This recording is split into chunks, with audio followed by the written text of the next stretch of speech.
இப்போ பூனம் சேரீயில் வந்து எப்படி ஓரடிக்கிறதுன்னு பார்க்க போகிறோம். இப்போ என்ன பண்ணணும், நல்ல பக்கம் எதுன்னு பார்க்கணும், லெட்டரை பார்க்கணும். லெட்டர் இருந்தால் சேரீயில் வந்து லெட்டரை பார்த்துக்கலாம். இப்போ 2 மடிப்பாக மடித்து நம்ம கர்ச்சீப் தைக்கிற மாதிரியே அந்த ஓரத்தை வந்து அடிச்சுக்கணும். நல்ல பக்கம் எதுன்னு பார்க்கணுன்னு நினச்சா நல்ல பக்கத்தில் வந்து கரை பக்கத்தில்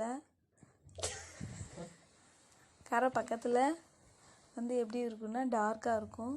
அது மாதிரி லெட்டர் வந்து வெளி பக்கத்தில் வந்து கரெக்டான பொசிஷனில் இருக்கும், உள் பக்கம் வந்து தலையில் தான் இருக்கும். கரெக்டான பொசிஷன் பக்கம் தான் நம்ம மடித்து அடிக்கணும்.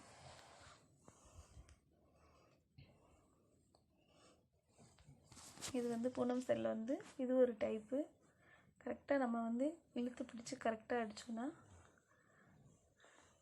கரெக்டாக வந்து நேராக வந்து கரெக்டாக இருக்கும். அடுத்து இன்னொரு டைப். இப்போ செகண்ட் டைப்பு வந்து அது சேரீ மேலேயே வந்து ஒரு அடி அடிச்சுக்கணும். நேராக தையலை வந்து கொண்டு வரணும். சைடில் வந்து எப்படி இருந்தாலும் பரவாயில்ல, நம்ம லெவல் பண்ணி வந்து வெட்டி விட்டுக்கலாம்.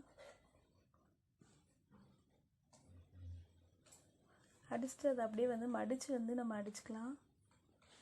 இது வந்து கரெக்டான பொசிஷனில் வந்து வரும். பூனம் சேரீ வந்து கரெக்டாக ஈவனாக வரும்.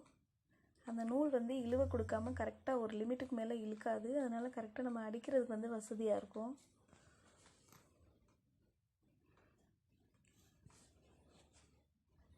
இது வந்து பூனம் சேரீ ஓரம் அடிக்கிறதுல இது வந்து ஒரு 2வது டைப்புன்னு சொல்லலாம்.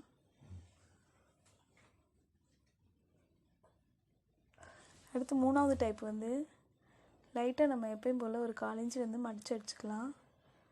கரெக்டாக பொசிஷன் பார்த்து கரெக்டாக அந்த மடிப்புக்கு நேராக அடிச்சுட்டு வரணும். எக்ஸ்ட்ரா பீஸ்லாம் நமக்கு வந்து சரியாக அது வந்து வந்துடும். கரெக்டாக அந்த லெவலுக்கு வந்து சேரீயில் வந்து எங்கே மடிப்பு கரெக்டாக பிடிச்சிருக்குமோ அந்த இடத்துலையே அடிச்சுட்டு வரணும்.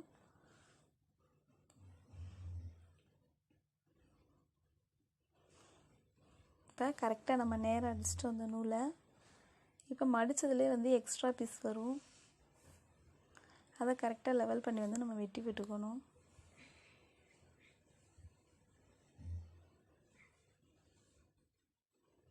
நம்ம வந்து இந்த இது செய்கிறதுக்கு வந்து ரொம்ப லேட் ஆகுதுன்னு நினச்சோம்னா இது வந்து இந்த மெத்தடில் வந்து ஃபாலோ பண்ணால் கரெக்டாக வந்து சேரீயோட ஓரம் வந்து நெளிவு சுழிவு இல்லாமல் கரெக்டாக வரும்.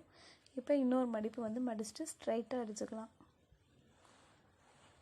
எந்த இது வராது, கோணல் மாடலாக எங்கிட்டும் போகாது, கரெக்டாக பொசிஷனுக்கு ஏற்ற மாதிரி வரும். இதை ட்ரை பண்ணி பாருங்கள், சூப்பராக இருக்கும்.